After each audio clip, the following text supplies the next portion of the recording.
Welcome back everyone to JenLoveLady.com. I'm Jen and today I have a quick hitter for you. It is just a quick idea for you moms and dads that you can start doing in your family that is so much fun. And no, it's not Chubby Bunny, although that is really fun if you haven't done it yet. We all like to purchase or read or hear about stories in the tabloids. There's some kind of draw, whether it be the headlines or the story, or there's a little bit of intrigue there. Our children are the same. Kids love stories. And in our generation, we just purchase more and more and more books, which are great. Kids' illustrations and reading books to your kids is fantastic. But there's a lost art with storytelling. And when you put your kids to bed at night, our kids love for us to reminisce about funny things or tell them about, the day that they were born, or tell us about that one horrible family vacation. Tell us that story.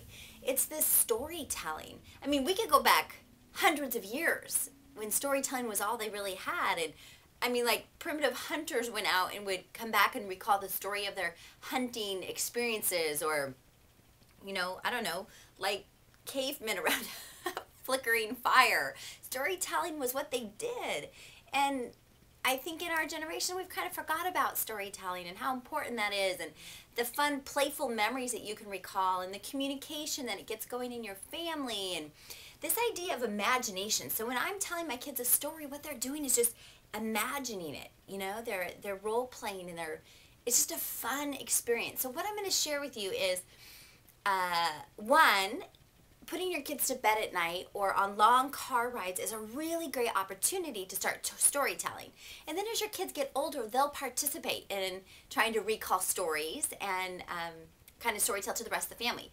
But I'm also going to share with you a way that you can start journaling or documenting your stories. So whether you use just a normal, spiral bound notebook, or you use a little $2 or $3 journal, keep it in your kitchen. And then when your kids say something funny, or they've said something that kind of is profound, or something's happened, it's really quick, even when you're like cooking breakfast or it's in the evening, to grab your journal and just really quickly, and sometimes I'll write Landon, and then I'll write a little paragraph about what she just said that was so funny, or so then we have a whole book of stories. So we can grab it and take it to the kids' room when we're going to put them to bed, or we can, the kids can look at it over the holidays.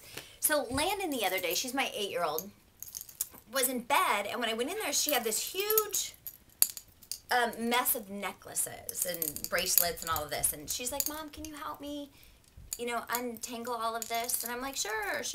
So we're just talking and we're undoing all this jewelry mess. And she said, "Isn't it funny? This is kind of like life. Like, you just have to keep working at it to get through it." And I'm like, that's exactly right. So that went in the book. So all I'm encouraging you is perhaps you could start storytelling more, or you can at least start documenting it really, really easy. It doesn't take scrapbooking. It doesn't take a lot of work. It's just a quick hitter in here. Well, hi, Ashton. My daughter just came into the camera, so I'm going to go now. But that was your tip for the day. I hope and encourage you to start storytelling in your family. Have a great day.